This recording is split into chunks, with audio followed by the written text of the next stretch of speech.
Hey folks, Mad Rabbit here, and I'm going to be starting a new Let's Play of this game called Fallen Enchantress Legendary Heroes. This game is actually third in a series of games. The first one being Elemental War of Magic, which I actually did own. Actually, I still do own. Played it for a little bit, and I couldn't really much get into it. But then I saw a Let's Play of the second game in the series called just plain old Fallen Enchantress.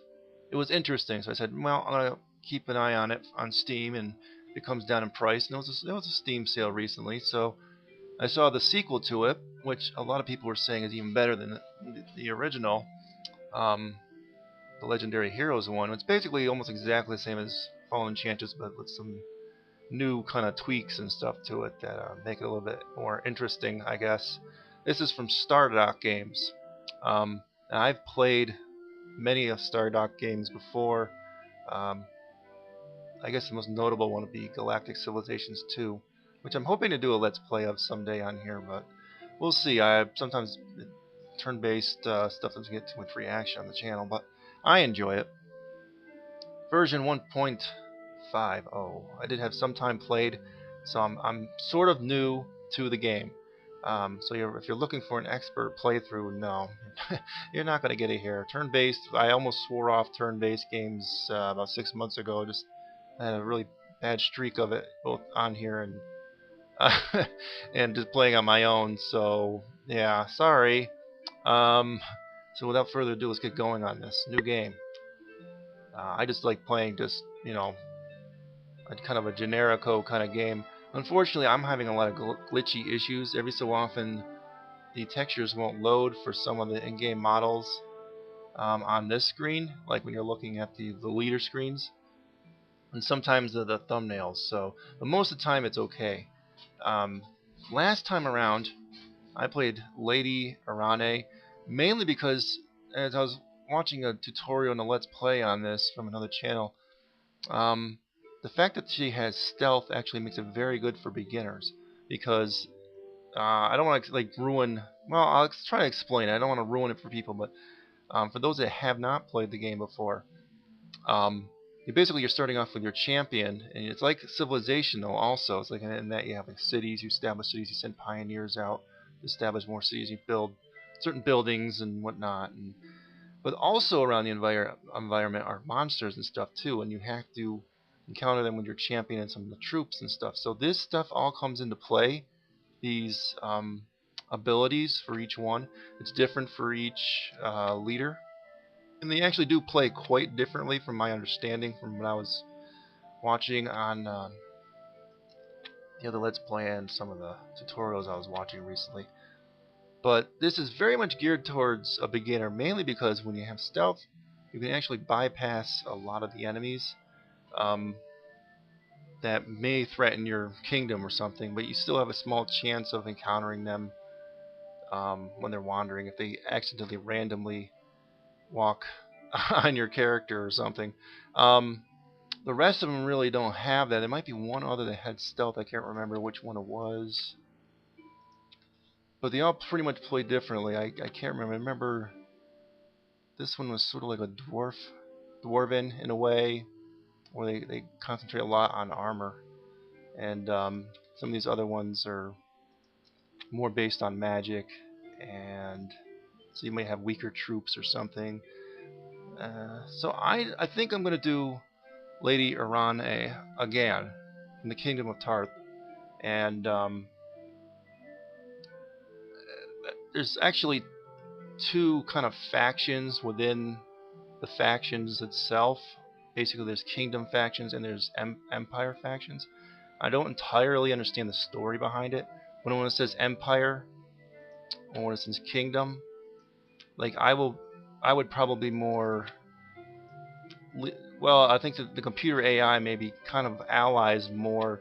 The kingdoms would ally with other kingdom factions, and empire ones kind of, become allies with other empire ones. But it still works sort of like civilizations. You can sort of be friends with all of them if you play that way, Plus, you can create your own character. So if I wanted to, I can go in there and actually put stealth on character and give them different abilities. But This would probably play like elves or something. As much as you can think about it. We have Air Disciple and Life Disciple, so it's be good to find certain shards in the environment that we can build on that are life and air. But really getting all the shards is good too, because you will get other champions to join your cause. So they may actually be focused in other areas. But air and life would be what you'd want to look for when you're in the environment. I made some mistakes in my first playthrough of this. Let me actually hit next and set up the thing. In that I probably should have had my cities more focused on certain one thing and then building up more troops, and I didn't do that. When I declared war, I got annihilated, even on a low difficulty. I was doing beginner. And I might actually just put it up one more level to easy. It really only affects the monsters that are in the environment. So it's actually not that, doesn't mean a whole lot. But considering how bad I am, I think the next one would be normal anyway, wouldn't it? Yeah. So I'm really just, just for me, I like doing random maps. Last time I did medium. I may actually reduce that to small for the purposes of a let's play. We want to get through this sort of, not too long of a let's play here. Like it goes on hundreds of episodes. But everything else I pretty much left by default, other than changing the map and world difficulty. Number of opponents will probably mean that we'll have one that can potentially be an ally to us, and the other two will be empire types. So one will be kingdom, because I'm kingdom, and they'll probably see like kingdom versus empire balance even.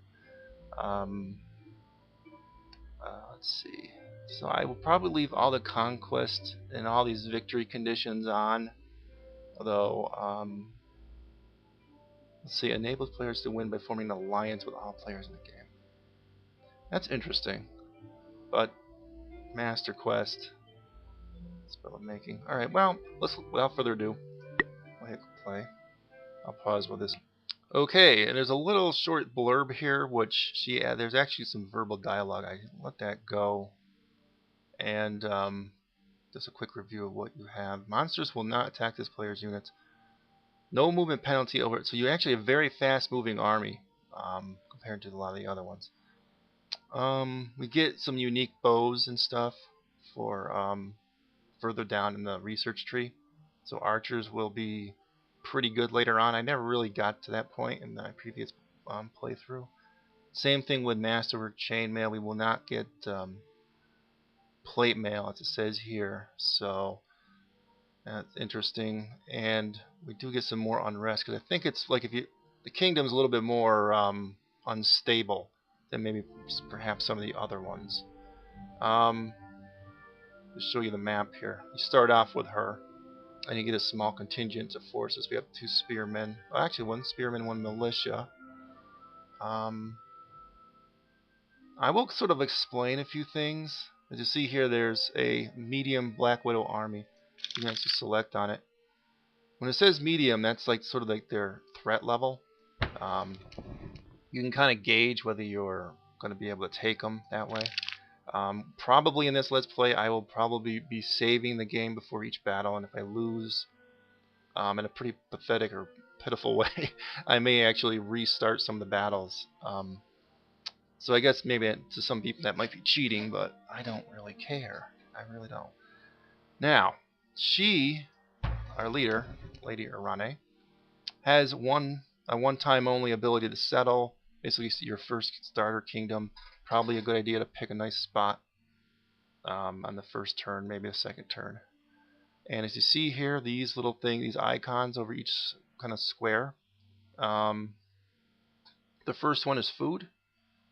Now your city will grow more with more food. So it's good if you want your city to grow. You obviously want a high amount of food, and you will get certain buildings that will actually increase this. So even if you had maybe you compromise and you did like a 3, well, not that we'd want to, but now the second one is production, which is also very important to pump out units quicker. As you see here, this tile way up here 1.5. It wouldn't grow a very big city, but it's got a lot of production because it's like got a lot of resources around it. This one would be same thing, but maybe grow a little more. But then the bottom number is essence, which is basically your mana production. Sometimes it's a good idea to build on that too, because you will gain more essence from that. So, and it doesn't really affect anything else around, like if you do a settlement, some other types of buildings or something or whatever. This really only affects your pioneers and for her first settlement, which is the first city. Now these things here, some of the things in the environment are things you can pick up. You can also get quests. I can't remember what the icon look like, but there's quests also, and things like that. So what I'm trying to figure out what I want my first city to be. I'm thinking it looks best to do probably this tile right here,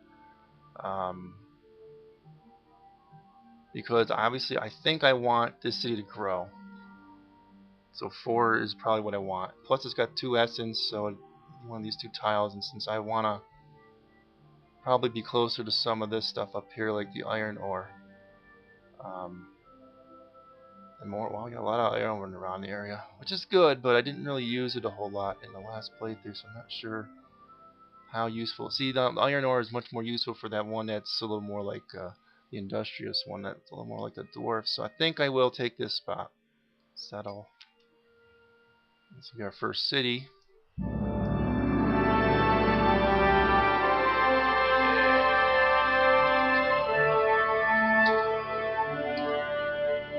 Skip this, please, somehow.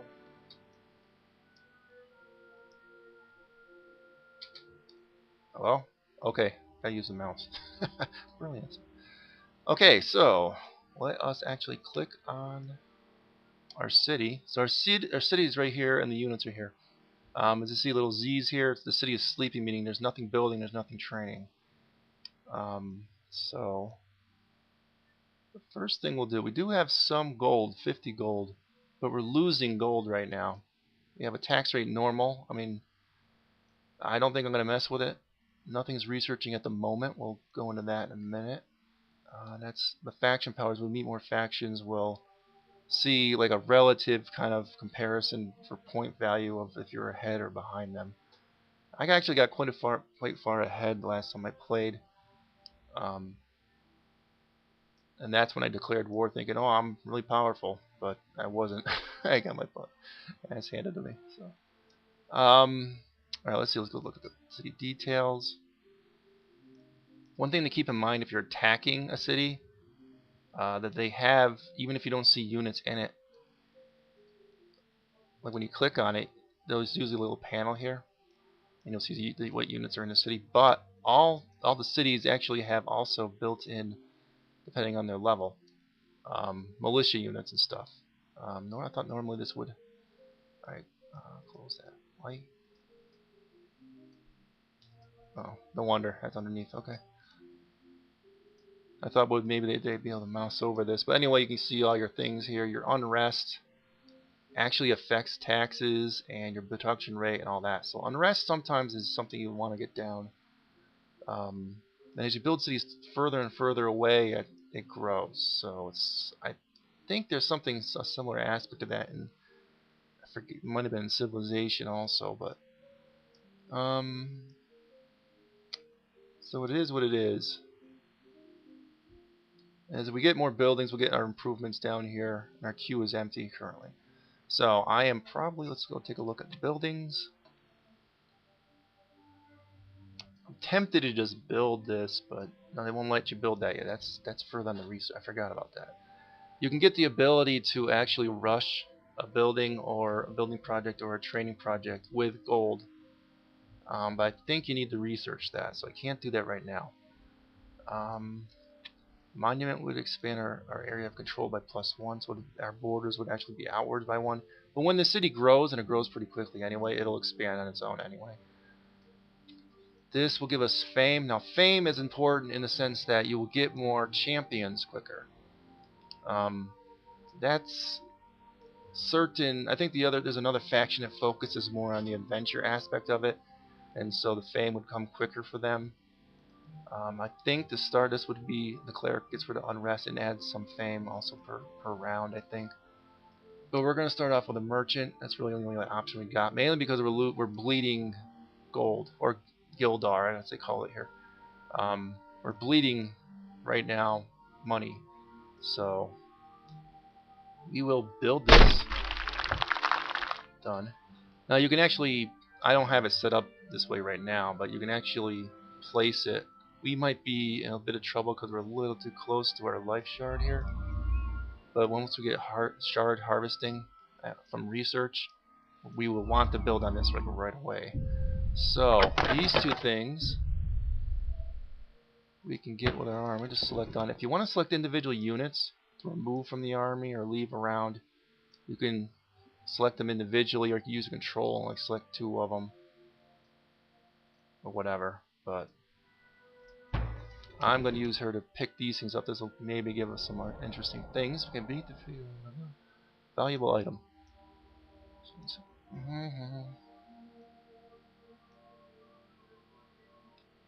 Even physical damage for 3 turns. Now, I can't equip this item. I think it'll just be in her. So now I could see this. Please close. Thank you. This will probably be on her character. I really gotta shut those darn tutorial notes off. I think this will be on her character when she goes into battle. There's like a battle screen when you actually engage in battle. You can move your units around a little bit. So it's actually kind of neat. I guess in a way it's like, I never played Might and Magic, but I think it's a little bit similar to that. So this is what I'm going to do. I'll just, I'm not going to equip. I don't think you can equip that. You'll just have it with you, and it's probably a one-time use thing. So, alright. What we're going to do here, she used up all her moves doing that. Next round we'll go to there. So we'll just hit end turn.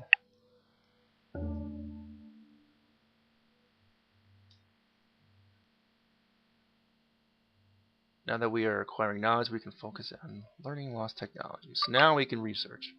Alright. Obviously, each one of these has a different focus, so I am going to focus on civilization at the beginning because you'll get plus 50% Gildar, food in Gildar, things that you can build that can actually get ourselves going quicker. We also want this really quickly too. I might even do this first because of the research. So I'm going to do knowledge. It'll be knowledge, then civics, and then I might make a determination where we're going next. I would like to get that life shard built, so maybe into magic, or maybe it was something on trading that was pretty good. I remember. Roads between cities. That's pretty important too, because we're gonna be probably building another city soon, and can rush production. This is the important one I was talking about, and the growth rate increase. Some of these are important, obviously, early on, but knowledge, then civics, and then probably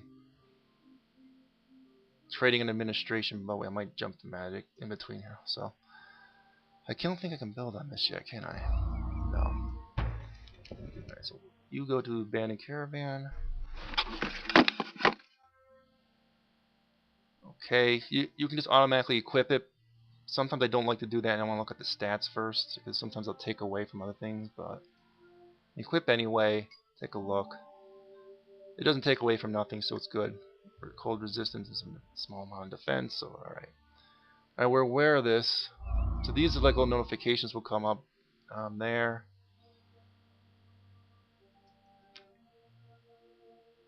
Merchant. I think next we will train a pioneer because we want to get a second town. So put it on a train, and I want a spearman unit. So she's got 2 empty slots still, and this you will also, what you're doing more research, will unlock more slots here. Yeah, so I think we'll just leave it at that. Just get one more move, so we'll just walk there. Eventually the city will grow to the point where it'll envelop. Oh, there's another thing down here.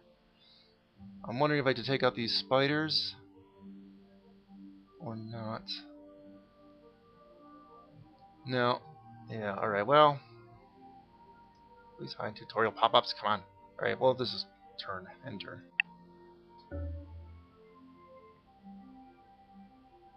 Okay. So I have it saving, it's like on every turn. It's an autosave feature, so hopefully we'll be okay if there's a crash, because I get a little nervous with some games like this sometimes. I had problems with their Galactic Civilization game, that's what I'm saying, and I'll probably swing back down to grab that in a minute. Actually, I maybe should do that now. How long is... I'd have to wait 17 seasons just to get another Spearman. There's 2 in that, and 2 in that. Black Widows are actually quite tough when I fought them before, so I'm not really in a hurry to get to them. Okay, let's see here.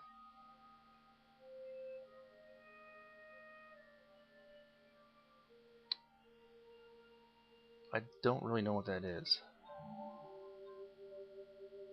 3 hit points whenever an enemy is killed.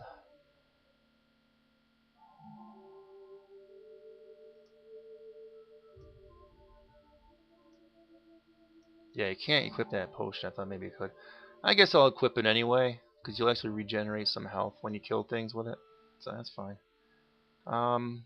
You may have noticed, even though I have 2 movement, I went a lot quicker. I think movement through your territory, and I know through your town, doesn't really count toward your total. When you get roads, that'll also increase. Yeah, so we have nothing else to do. Both are still okay. No movement left, turn. End turn.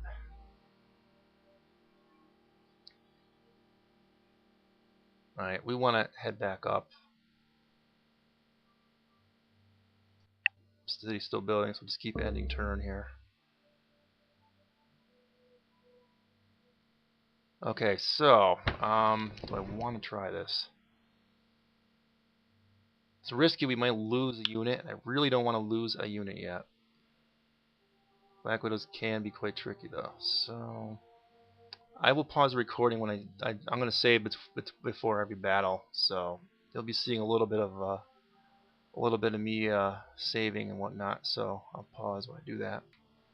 Okay, well, I'm going to try. You could auto resolve. I would not suggest ever doing that, because even on small battles you think you'd be able to annihilate the things, and sometimes we'll lose a unit or something that way. I would play out every battle, even the small ones. So you see, it's sort of tactical in that you can walk around.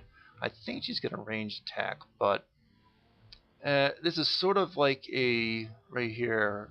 See how we have our spearmen are currently selected. This is all based upon initiative, so you can bring this up. Their initiative numbers are what are important. So obviously a higher initiative, you go first. So initiative is very important in this game. So when you're putting gear on people, see, I'm having already a graphical issue, something weird with the shadows going on there. Sometimes it's important to just consider initiative, is what I'm saying. Not much else I can do. These guys are not ranged, obviously. Fast. Beguiled is a problem, because Beguiled, if you have another unit, when these guys attack, if there's another unit, they may accidentally, they have a chance of hitting a friendly unit when they're Beguiled. She's got a ranged attack. I could also use spells. Haste all of us, or whatever, so I'm not going to do that yet. I think I'll just try and take them out. So these guys got to be careful when they attack, so... Pass. They can't move, they're webbed, so I'm forced to pass until these guys... Then they're both webbed. Chances are she's going to be the one that takes out all this stuff. I'm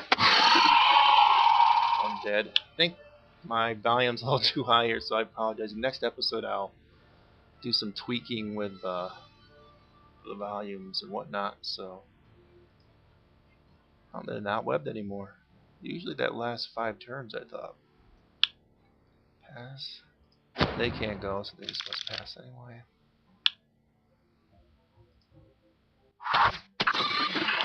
So there's a good chance we'll be okay.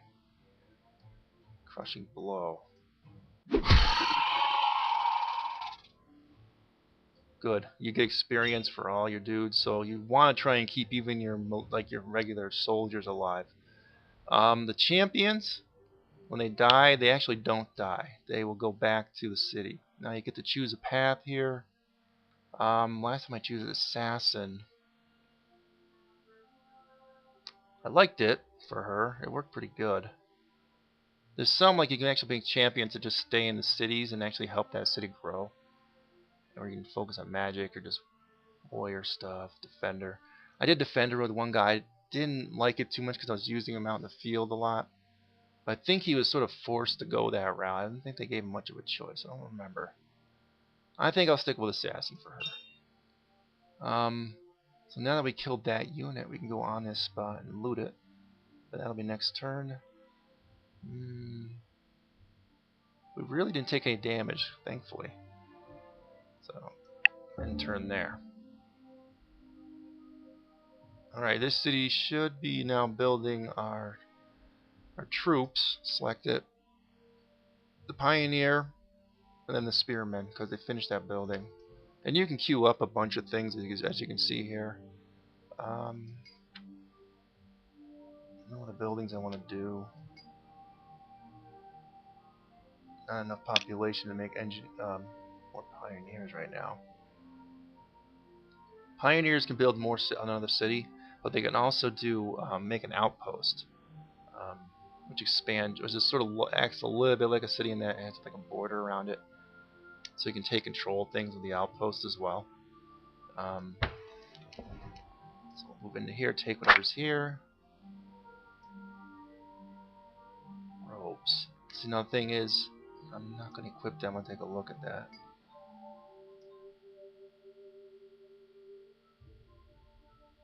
That'd be very good if they let me equip it without unequipping other things. Yes, indeed. Okay. Yeah, so some of her spells will be a little more effective and mana cost won't be as much. Done. Alright, so this should be about the same kind of battle here.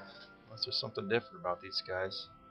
I don't think so, so we might do that one too. Let me just, I'm going to save before all of them, so. Alright, let's go in.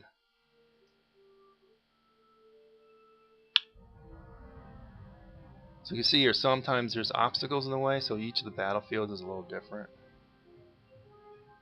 See, now last time I played, I didn't have this weird issue where there was, like the shadows were moving from their bars. That's kind of weird.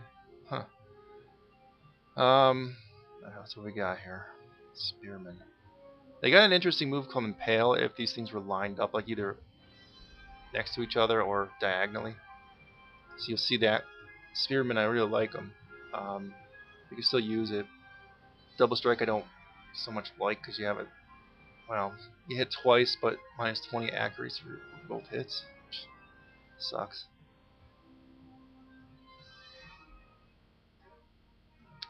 We can just do regular attack. Resisted, yay.